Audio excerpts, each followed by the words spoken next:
Hello guys, in this video I'm going to show you how to change your name on the Gardenscapes application.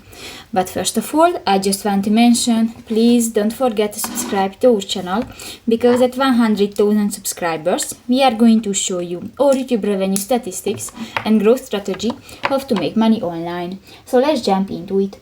First of all, open the application on your device.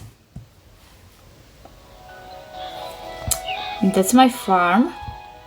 And if you want to change your name in this game, click to the settings icon at the upper right corner of the screen next to the money, and in the settings section you can find the first button, the change name, and delete your actual name and just type the new one. And if you finish, click to the OK button, and this is your new name. So that's pretty much it for this video guys. See you in the next one.